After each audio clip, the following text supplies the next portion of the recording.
penelitian tim jaksa pada tanggal 24 Juni 2024, tim jaksa peneliti sudah mengirimkan pemberitahuan bahwa hasil penyidikan belum lengkap kepada rekan-rekan penyidik Polda Jabar. Karena berkas masih belum lengkap, terdapat kekurangan material dan formil. Tadi saya utang pertanyaan kepada Pak Susno. Tadi saya bertanya, prediksi Anda, dugaan Anda, apakah Peggy akan menang di pra-peradilan? Baik, saya sama saja dengan kita yang di sini. Saya memang mantan polisi yang sudah pensiun, Ya. Dan saya tidak berada di dalam. Yang saya amati adalah apa yang terangkat ke permukaan melalui media. Itu. Kalau berdasarkan pengamatan yang ada di media, maka saya khawatir gugatan ini dikabulkan. Instansi saya, termasuk saya, berada pada posisi kalah tanda petik. Tapi berbahagia dan gembira bahwa hasil pekerjaan dikoreksi. Mengapa kalah? Pertama, kalau seandainya alat buktinya hanya saksi. Kita di ruangan ini lebih dari 20. Kita bisa mengatakan warna ini merah. Ditanya di luar apa warnanya? Merah. Kompak kita, tapi kompak dalam kebohongan. Maka keterangan saksi yang sedemikian banyak tanpa didukung alat bukti lain itu lemah sekali. Apalagi keterangan saksi itu bertentangan satu sama lain. Ini bertentangan. Ada yang mengatakan kenal Peggy, ada yang mengatakan tidak, ada yang mengatakan Peggy pelaku, ada yang mengatakan tidak. Berarti saksi ini, ya hakim pra-peradilan harus menggugurkan ini. Terkecuali ya, dan itu harapan saya. Karena di dada saya ini masih Polri Tolen gitu. Oke. Sampai hari ini saya masih makan dan hidup dari Polri. Dan Polri itu milik kita bersama. Kita berharap Polri telah benar bekerja, telah terkumpul 2 alat bukti. Apa? Misalnya ada sidik jari Peggy yang ditangkap ini ditemukan pada barang bukti. Baik. Ada hasil laborat darah. Di baju Peggy ada darah Vina, ada darah si Eki. Ada sperma Peggy nempel di tubuh Vina. Nah, ada CCTV yang katanya belum dibuka yang merekam bahwa Peggy ada di situ. Maka ini mutlak tidak bisa dibantah. Tapi kalau itu nggak ada, dan itu bukan harapan saya udah berdoa ini, ya Allah, mudah-mudahan itu ada. Oke, baik, mudah-mudahan itu ada. Pak Fredrik, tanggapan Anda? Ya, kalau saya menilai upaya permohonan mengajukan pra-per itu adalah upaya setiap orang. Namun dalam hal ini, saya melihat begitu seriusnya, tebalnya berkas yang diberikan kepada jaksa, ya saya yakin pasti akan ditolak. Ya, dan dalam hal ini jangan lupa Pak, pengembalian berkas itu dengan catatan itu perlu dilengkapi itu dimanapun pasti begitu Pak. Kecuali dalam hal ini tanda kutip Pak ya, kalau langsung P21 itu pasti akan diserang. Ada main apa di sini? Ya. Dan itu bukan hal yang suatu luar biasa, itu hal yang biasa Pak. Dilengkapin itu kemungkinan keterangan saksinya bentuk tambah ini dan ini segalanya kan. Saya tidak melihat P19 Bu apa isinya. Tapi menurut saya itu hal yang sangat lazim dan tidak perlu kita permasalahkan, tidak perlu kita heboh gitu Pak. Tapi Anda yakin akan ditolak ya? Saya yakin. Oke. Ya. Pak Muhtar, silakan tanggapan Anda. Baik, sebelumnya saya sampaikan begini. Saya pribadi, kami tim kuasa hukum Peggy dan kita semua itu mencintai Polri, sangat mencintai Polri. Tetapi tolong kecintaan kami terhadap Polri ditunjukkan oleh Polri dengan profesionalitas yang tinggi. Nah, itu yang pertama. Kemudian yang kedua, sebetulnya pengembalian berkas dari awal kita sudah prediksi, Bang.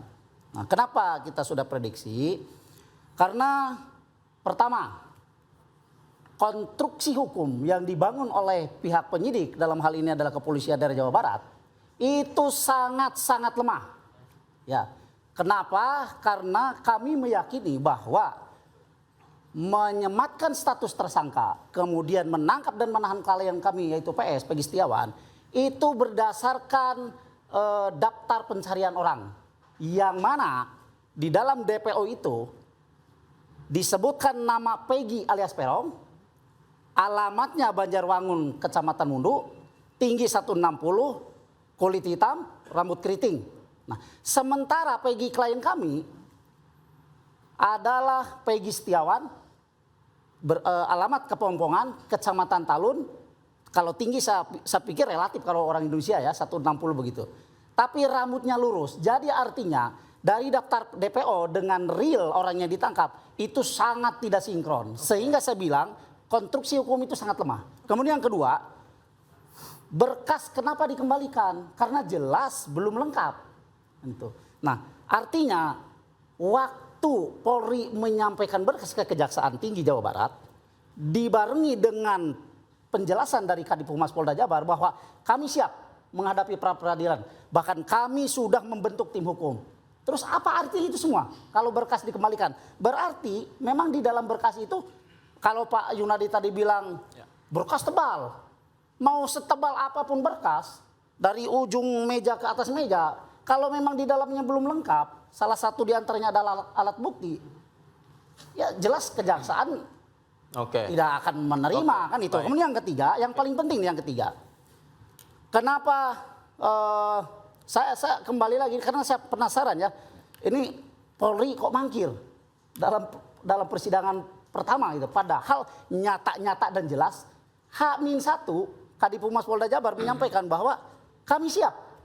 Ya. 24 kami hadir. Nah, hal yang ketiga yang ingin saya sampaikan adalah kami bilang bahwa Polri dalam hal ini Polda Jabar melawan perintah atasan. Apa itu perintah atasannya? Pertama adalah perintah dari Bapak Presiden Jokowi yang menyampaikan bahwa selesaikan kasus ini dengan cepat dan tuntas. Baik. Kedua, perintah dari Kapolri, atasan langsung Polri yang menyampaikan bahwa penyelesaian kasus ini harus transparan dan cepat. Kan, gitu ya. Baik. Kemudian yang ketiga, perintah pengadilan. Apa perintah pengadilan? Datang, ayo kita adakan sidang. Tapi itu juga diingkari kan gitu. Dilawan gitu. Oke, baik. Anda setuju dengan itu? Saya kira mohon maaf untuk hari ini kita berbeda pandangan. Ya. Kenapa demikian? Karena saya setuju dengan Bang Freddy ya. Bahwasanya kalau lihat daripada kasus ini saya malah yakin bahwasanya itu akan ditolak. Kenapa demikian? Melihat bukti-bukti yang dimiliki oleh Polda Jawa Barat ya, termasuk juga saya kira Kapolri juga kalau kita lihat tadi sudah memberikan suatu perintah Pak, di dalam pengajuan berkas ini harus betul-betul menggunakan metode scientific crime investigation. Kenapa? Walaupun ada yang melakukan bantahan, walaupun ada yang melakukan pembelaan, tetapi dengan adanya bukti-bukti tadi itu insya Allah akan kuat ya. Termasuk misalnya di dalam hal kesaksian. Kalau kita lihat kemarin berkas-berkas yang diajukan oleh Polda Jawa Barat itu ada 18 orang mengakui misalnya tahu ya tentang Peggy tadi ya. Dan saya kira itu sangat memperkuat untuk menyatakan bahwasannya penetapan tersangka itu sudah sah ya.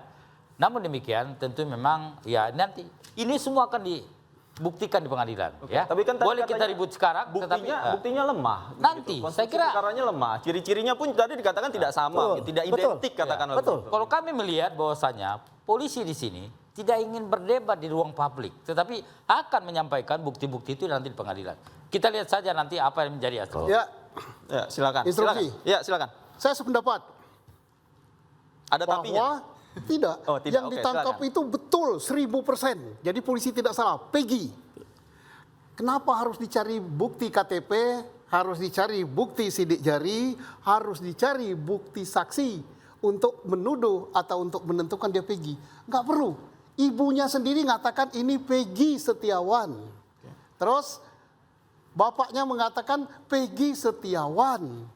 Sekolahnya mengatakan Peggy Setiawan. Ini 1000%. Persoalannya adalah apakah Peggy Setiawan ini adalah Peggy Setiawan yang di DPO. Yang di DPO alamatnya Kecamatan A. Peggy yang ditangkap Kecamatan B. Yang ini Peggy Setiawan, yang ini Peggy Peron. Nah, Oke. Jadi yang ini rambut keriting, yang ini rambut lurus. Ya siapa tahu rambutnya dia pergi ke salon pakai sampo model baru jadi begitu kan? Oke. Bisa saja. Artinya ada ketidakcocokan antara identifikasi yang DPO. Ya, sekarang begitu zaman dengan Peggy modern, tidak cocok rambut tuh apanya? Saya ini udah botak, tapi Oke. begini kan. Artinya bisa- kalau begitu bisa kita asumsikan, katakanlah begitu, argumentasinya lemah. belum selesai belum. Oke, silakan. Belum.